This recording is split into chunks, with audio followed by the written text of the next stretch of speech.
In 1934, Ford Motor Company received a letter, handwritten, postmarked from Detroit, signed by the most wanted man in America. The letter said Ford made the greatest getaway car ever built. It said the cops couldn't catch him because the engine was too fast. It even suggested a new slogan for the brand. Ford's marketing team loved it. They used it for decades. There's just one problem. The letter was almost certainly fake. And Ford almost certainly knew. This is the story of the Ford V8 engine, a dead gangster who drove one harder than anyone alive, and one of the most brazen cover-ups in American automotive history. If you want me to keep digging up the stories Detroit hoped you'd never find, hit subscribe. And if you're watching this on your TV right now, grab that remote, go to the channel page, and hit subscribe from there. It takes 10 seconds, and it actually makes a difference. Let's go back to 1932. Ford was losing. Henry Ford is 68 years old, and for the first time in his life, his company is losing.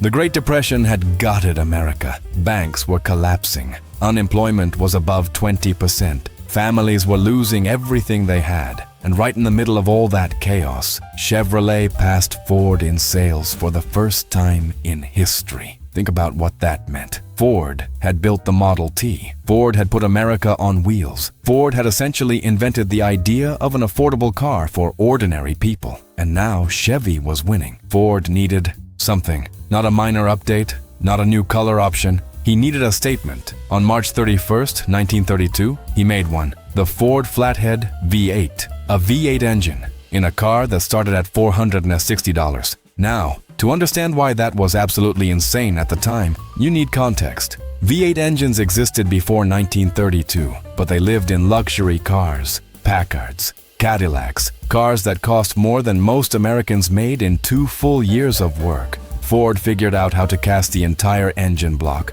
all 8 cylinders, as one single piece of iron, one casting, one unit. That cut manufacturing costs so dramatically that Ford could put a V8 in a car a working man could actually afford. 65 horsepower. In 1932, that was serious power. Top speed around 75 miles per hour on roads that were mostly dirt. Most police cars of the era topped out at 55. Ford had built something that ordinary people could drive faster than the law could chase them. He had absolutely no idea how literally that was about to play out. The Depression, the banks, and the folk heroes. To understand what happens next, you have to understand what 1930s America actually felt like. The banks had taken everything. Farmers lost their land to foreclosures. Workers lost savings accounts that evaporated overnight. Families lost homes they'd spent decades paying off. And the government, the institutions that were supposed to protect people, largely looked the other way. So when a man showed up who robbed banks for a living,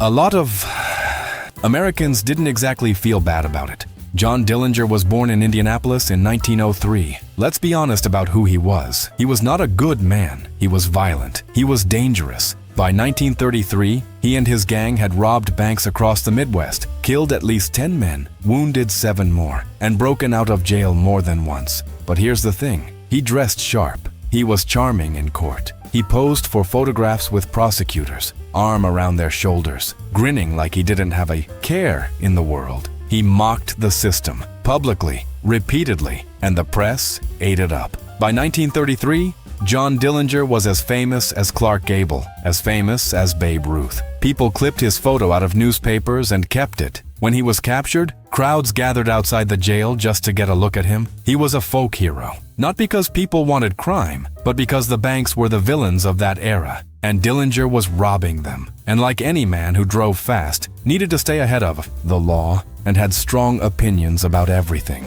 Dillinger had a very specific preference when it came to cars. The Escape that changed everything, March 3rd, 1934, Crown Point, Indiana. John Dillinger is locked up in what local authorities confidently called, and they really said this out loud to reporters, on the record, the escape-proof jail. He's awaiting trial for the murder of a Chicago police officer. They've posted extra guards. The national press is watching. Sheriff Lillian Hawley is in charge. She has no reason to worry. And then Dillinger escapes. Over the previous weeks, he had carved a fake gun out of a wooden washboard in his cell. Some accounts say he darkened it with shoe polish to make it look more convincing. When he pulls it out, the guards believe it. He rounds up the deputies, locks them in their own cells, walks through the jail, walks out the front door, and then he does something that will define the next 4 months of American history. He steals Sheriff Holly's car, her brand new 1933 Ford V8,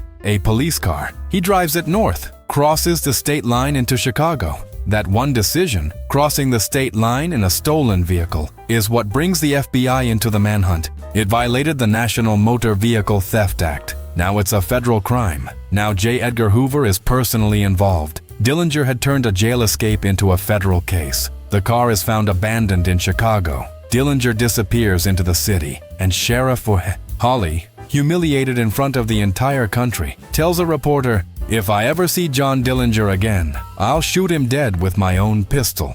That 1933 Ford V8 had just become the most famous car in America, and the story was only getting started. The letter about 2 months after the escape, Ford Motor Company receives a letter, handwritten, postmarked from Detroit, dated May 16, 1934. The letter reads, "Hello, old pal. Arrived here at 10 a.m. today. Would like to drop in and see you. You have a wonderful car. Been driving it for 3 weeks. It's a treat to drive one. Your slogan should be, drive a Ford and watch the other cars fall behind you. I can make any other car take a Ford's dust. Bye-bye, John Dillinger." Ford's office stamps it received. May 17th, 1934. Think about that for a second. The most wanted man in America, public enemy number 1, just sent a fan letter to one of the most famous industrialists in the country and signed his name. Ford's marketing team had to be looking at each other like they'd just won the lottery. There's just one thing they probably didn't mention in the meetings. Federal handwriting experts examined that letter. They concluded the signature was not Dillinger's. It was a forgery, and it gets more complicated from there. Jalopnik, the automotive news outlet, did a deep investigation. They obtained Henry Ford's FBI files through a Freedom of Information Act request, and in those files, they found something no one had publicly reported before. There was a second letter, a different one entirely, postmarked from Minneapolis, Minnesota, dated May 6, 1934, 10 days before the famous one. The tone was completely different, less polished, more direct, less like an ad campaign and more like a man actually writing a note. It said, "I want to thank you for building the Ford V8 as fast and as sturdy a car as you did. Otherwise, I would not have gotten away from the coppers in that Wisconsin-Minnesota case." The Wisconsin-Minnesota case. That's a real specific event. On April 22, 1934, FBI agents tried to trap Dillinger and his gang at a lodge near Little Bohemia, Wisconsin. A gunfight broke out. One FBI agent was killed. A civilian was killed. Dillinger escaped in a Ford. The date checks out. The location checks out. The reference to a real specific operation checks out. The investigators concluded the second letter, the one Ford buried, is probably real. The famous one, the one with the slogan, the one Ford used for decades, almost certainly forged by a Ford dealer or a public relations official who saw an opportunity and ran with it. Why Ford buried the real letter? So why would Ford cover up the real letter and promote the fake one? Think about what each letter actually says. The real letter, the Minneapolis one, says, "Thanks for building a car so fast that I escaped the FBI in it." That is evidence. That connects Ford Motor Company directly in writing to a act. Federal fugitives escape from law enforcement at a time when the FBI is hunting him across 6 states, at a time when J. Edgar Hoover is building his career on catching this exact man. The fake letter says, "Great car, fast, love it. You should use that as a slogan." One of those is a liability. One of those is an advertisement. Ford chose the advertisement, and it worked. The V8's reputation as something powerful, untouchable, and fast. The kind of car that even the most dangerous man in America wanted to drive. That reputation spread without Ford having to say a single word officially. They never officially confirmed it, never officially denied it. They just let the story breathe. And they weren't the only ones cashing in. Clyde Barrow, the other half of Bonnie and Clyde, had also written to Ford that same spring. His letter said, "While I still have breath in my lungs, I will tell you what a dandy car you make. I have driven Fords exclusively when I could get away with one." Barrow wrote that in April 1934. 6 weeks later, he and Bonnie Parker were dead. shot more than 130 times in a police ambush in Louisiana in a stolen Ford V8. Ford's secretary, who apparently did not read the news, wrote back to Barrow, a polite typed reply on formal company letterhead. "Dear Mr. Barrow, you genuinely cannot make this up." Meanwhile, a Hudson dealer in the Midwest hung a banner outside his showroom that read, "Dillinger chooses the 1934 Hudson for his personal use." He reportedly sold out that month. The gangsters were the original celebrity endorsement, and every automaker, whether they admitted it or not, was benefiting from the association. July 22nd. It couldn't last. By the summer of 1934, Dillinger had been declared America's first public enemy #1 by the FBI. He'd gotten plastic surgery to change his appearance. He'd attempted to burn off his own fingerprints with acid. He was always running, but the circle was closing. On July 22nd, 1934, a Sunday night, hot and humid, the kind of Chicago summer that makes you regret your choices, Dillinger went to see a movie, the Biograph Theater on Lincoln Avenue. He went with two women. One of them, Anna Kumpanis, known as the Lady in Red, had already sold him out to the FBI. She wore an orange-red skirt so the agents could identify her in the crowd.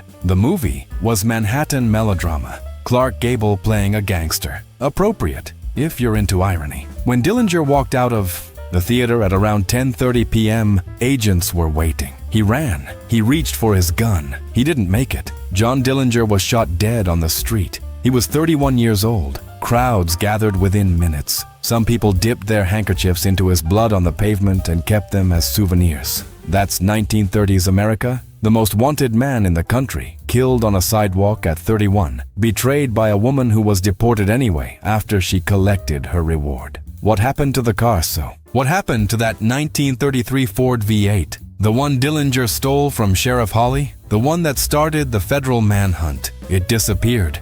For decades, people assumed it had been scrapped, lost to time, just another piece of history eaten by rust and indifference. Then a man named Mark Love started looking. Love was a Dillinger historian. His father had co-owned a collection of Dillinger artifacts, and Mark had grown up obsessed with the story. He searched for the car for years, feared it was gone for good, and then he found it. The car's VIN, 256447, showed up in the database of the Maine Department of Motor Vehicles. Maine, of all places. Love tracked down the owner, and there it was. The actual 1933 Ford V8 that John Dillinger drove out of Crown Point, Indiana, on March 3, 1934, sitting in Maine. The car was restored and put on display. It appeared at museums across the country, featured on the History Channel, on Discovery Channel, on Jay Leno's Garage. In 2023, Witherell's auction house put it up for sale. Estimated value, $100,000 to $250,000. It sold for $149,788. The winning bid came from someone in Crown Point, Indiana. The car came home. Also in the auction, the wooden gun Dillinger carved in his jail cell, his hat, recovered from a Wisconsin shootout, his bulletproof vest, wanted posters with his face, and the Ford's license plate number printed side by side. The whole package of one of the most remarkable criminal careers in American history, and at the center of all of it, a Ford V8 engine. Why this still matters. Here's what I want you to take away from this. Ford introduced the V8 in 1932 to save a company that was bleeding, to beat Chevrolet, to give working Americans something powerful they could actually afford. Within 2 years, that engine was the preferred getaway vehicle for the most wanted criminals in the country. Ford's response? Not to distance themselves,